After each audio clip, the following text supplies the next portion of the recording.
First, live, local. Good Day Oregon starts now on Fox 12 Oregon. As protests continue all over the country over Ferguson, one group in Portland wants more protesters on the streets today. Days before their helicopter is scheduled to be taken away, the Coast Guard makes a daring rescue off the Oregon coast. Plus, parts of Oregon could see some slick spots today, as freezing rain is likely, maybe expected. We're watching for it. There's an advisory. We're trying to find the right word. We've been using a thesaurus all morning to determine just how probable it is. Well, and this is probably because the precipitation is on and off and not very heavy in some areas. And most of it's to the south. We're looking Salem and south of there. And right now the temperatures down there are about 32, 33 degrees. So really, for you to have any sort of an issue, it needs to be a couple degrees below freezing to where it can come down fast enough and then go ahead and freeze at the surface. But we're keeping an eye on things. We'll show you the radar coming up here in a moment. Up here in the metropolitan area, so far so dry out there. Cycling forecast for us today, calling for dry roads for most of the day today. Temperature staying cold. We'll see it go from the low 30s this morning to the upper 30s by noon and eventually a high of 41 degrees. Now let's go to Tony. A little bit of good news here along the Banfield coming inbound. There was a crash block in the left-hand lane about the area of 33rd Avenue. They've cleared it out of the way, but we're still backed up to the 205 interchange that was just cleared a moment ago. Also up in Vancouver coming south on 205 at Mill Plain. Heavy traffic there. Also crashed SR 14 westbound at 164th, and our travel times now also reflecting a pretty slow commute. Sunset from Cornelius Pass Road into downtown Portland, now a 26-minute drive. Pete and Kim, back to you and our top stories. Tony, thank you. Happening today, President Obama will hold meetings to discuss the situation in Ferguson, Missouri. Last week, a grand jury decided not to charge Officer Darren Wilson in the shooting of Michael Brown, an unarmed 18-year-old. That decision sparked days of protests across the country. Today, the president will meet with his cabinet, civil rights leaders, law enforcement officials, and others. Over the weekend, by the way, Darren Wilson resigned from the police force in Ferguson. Ferguson's mayor says he will not receive a severance package. 10 people were arrested in Portland during weekend protests. Fox 12's Kate Cagle joins us live now with how protesters plan to respond today. Kate, good morning. Good morning, Kim. Well, some protesters say they will be back here in downtown Portland, this time outside City Hall at 1 o'clock to protest police actions over the weekend.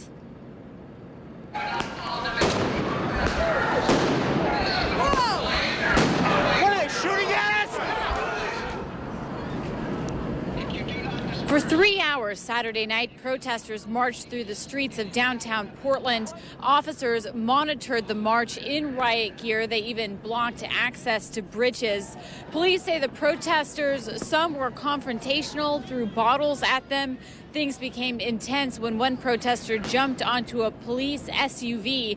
At that point, officers ordered the crowd to move on, and when they didn't, they deployed 2 flashbangs. Case of Michael Brown, the jury set the killer free. Enough is enough. We want something basic: justice, fairness, and one set of rules. Reverend Jesse Jackson was in town over the weekend. He spoke twice, asking the protesters to keep going but remain peaceful. And for the most part, out of the hundreds of people who came out Saturday night, they were peaceful. The window of one police car was broken out during the rally, and 10 people, including 2 teenagers, were arrested when police demanded they clear a street. Now, we don't have a lot of information about the rally scheduled for today, except that several activists have tweeted that they will be here starting at 1 o'clock. Reporting live in downtown Portland, I'm Kate Cagle. Back to you. All right, Kate, thank you. The family of a 7-year-old hit by a car on Halloween is making sure that her memory is alive this Christmas season. Over the weekend, Cadence Boyer's family placed a Christmas tree on the spot where she was hit on Halloween night. Cadence, her mother, her caregiver, and her friend were all hit. Cadence died as a result of the collision. The other 3 survived. Her father says the weeks since the crash have been extremely difficult. He is hoping to ease some of the pain by decorating a Christmas tree for Cadence. She was always the center of attention at Christmas. She would wake up in the morning and she would love having a Christmas tree in the house. The driver of the car, Dwayne Abbott, is charged with vehicular homicide and assault. His trial is scheduled for next May. The Coast Guard rescued 5 people after their fishing boat sank off the Oregon coast. The Coast Guard got a mayday call early Saturday morning when the fishing boat started to take on water 8 miles west of Siletz Bay. The Coast Guard helicopter spotted the boat and the life raft. 3 of the crew members were pulled into the helicopter. 2 others were rescued by the crew on the boat. 3 people were treated for minor injuries. The Coast Guard helicopter was from the Newport Air Facility that is scheduled to close later this month. The cold weather from the weekend will be hanging around a little longer. Some of you could be dealing with freezing rain this morning. One of those areas is Albany, and that's where Fox 12's Anthony Conji is standing by for us live this morning. Anthony, good morning. Good morning to you, Pete. Well, literally just a couple seconds ago, as we were getting ready to go on, we just started to see a little bit of rain. Now, we've seen that kind of off and on since we came here this morning. Just about the time we came on I-5 and got to Salem is when we started to see a little bit of showers. It hasn't really lasted a long time, just kind of intermittent, kind of like what we're seeing right now. Now, the freezing rain watch from the National Weather Service was issued at 4 o'clock this morning. It is expected to last until noon today. Now, today is really just going to be kind of a continuation of what we saw this weekend, just very cold. The big issue yesterday was the wind, and in Selwood, the gusts were so strong that it actually knocked over an old tree. Now, you really want to be careful when you hit the roads this morning. There were some slick spots on the roads this weekend. The temperatures never really warmed up enough to get rid of them. On the bright side, now that it's December, people are really starting to think about winter. Skiers and snowboarders will be happy to hear there was enough snow to open up the Buttercup Lift at Mount Hood Meadows. And the Tubing Hill also opened at Ski Bowl over the weekend. Now, again, we are under a freezing rain watch here in the Salem-Albany area. If your morning commute means going over an overpass or a bridge, you'll want to be extra careful this morning and make sure you bundle up. But again, just about a minute ago, we started to see a little bit of moisture. We'll have to see how long this will last and whether it'll impact your morning. Reporting live in Albany, I'm Anthony Conji. Kim and Pete, back to you. Anthony, thanks. We'll check in with Andy for the latest on the weather in just a few minutes. In case you were out of town, didn't check Facebook or Twitter, didn't talk to any of your friends, maybe you were in one of those sound isolation booths that they used to have on the game shows. Remember those? Well, we wanted to give you the results of the Civil War game on Saturday. The Oregon Ducks beat the Oregon State Beavers 47-19. The Beavers' season came to an end with the loss. They are not bowl eligible. Being in the middle of nowhere in Montana is like being in a sound isolation booth. Sure. Yeah. Meanwhile, it will be a rematch for the Oregon Ducks as they take on Arizona Friday in the Pac-12 championship. Oregon's only loss of the season was to the Wildcats in Eugene in October. Arizona won the Pac-12 South after UCLA lost to Stanford and they beat Arizona State. The Pac-12 title game is Friday night at Levi's Stadium in Santa Clara, California.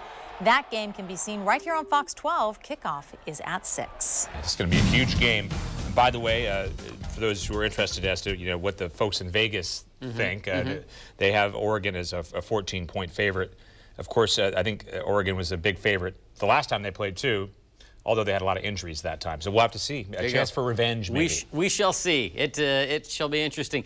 Back out to the coast cam right now, and notice we have one light off in the distance, another light off in the distance. According to some emails we've received, people are saying crabbing season starts today. Probably crab boats out there, maybe just regular fishing boats, combination of the two. But anyway, they are out there this morning. Water looks nice, waves crashing in, and just overcast conditions at this point in time. Let me show you the radar picture to show you that we don't have any rain offshore right now, but we are looking at some of this freezing rain, at least radar indicating freezing rain to the south of Salem, and just brushing the extreme southern part of Salem, and then continuing over here towards the Cascades, foothills of the Cascades, making a transition into some snow. I've been watching the ski bowl camera up there this morning. Looks like maybe a little bit of snow to a rain-snow mixture taking place, but notice within the metropolitan area, it has stayed dry throughout the morning hours. So temperatures, as we look out there this morning from our Pioneer Courthouse Square cam, trees still lit up, looking nice. 31 degrees PDX, so just barely below freezing. East-southeast winds at 9 miles per hour. We're down to 29 out in Forest Grove. McMinnville's been above freezing for most of the morning. 33, 32 in Aurora, as well as West Lynn, as well as up into Scappoose, Vancouver, Battleground, 30 Camas and Damascus, 32 in Sandy. The coldest this morning has been in Corbett. They're at 25. Multnomah Falls, a couple degrees warmer at 27. So along the coast today, could see a few light showers, especially central part of the coast and south. Otherwise, partly cloudy skies developing, especially up towards the north end. Highs will be mid to upper 40s, light winds out of the northeast. We go to the valley.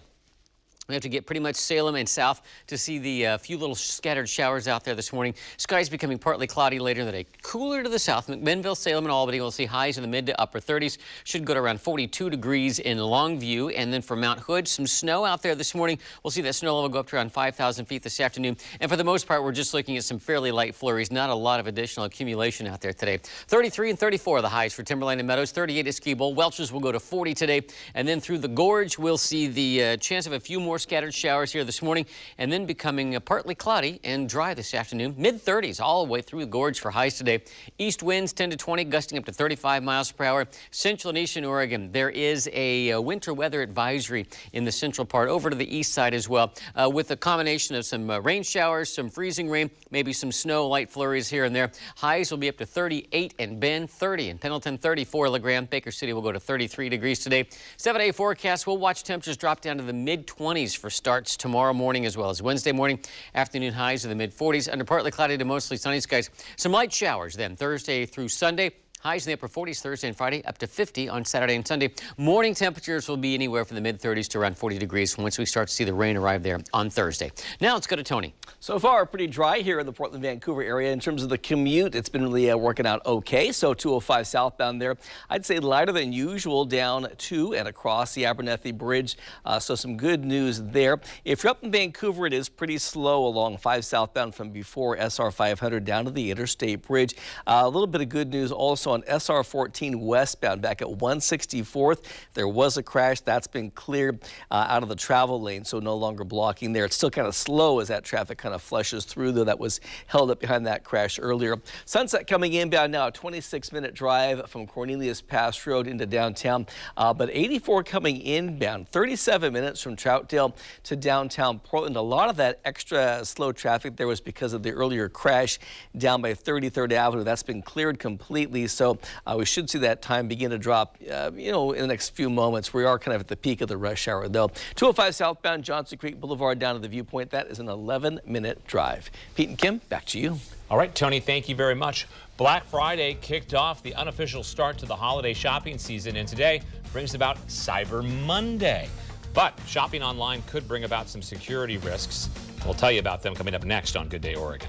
And we want to show off your pets. Here's a look at some of the pictures you've sent us already. Just use the hashtag GoodDayPets on any social media site, and we'll find your photos.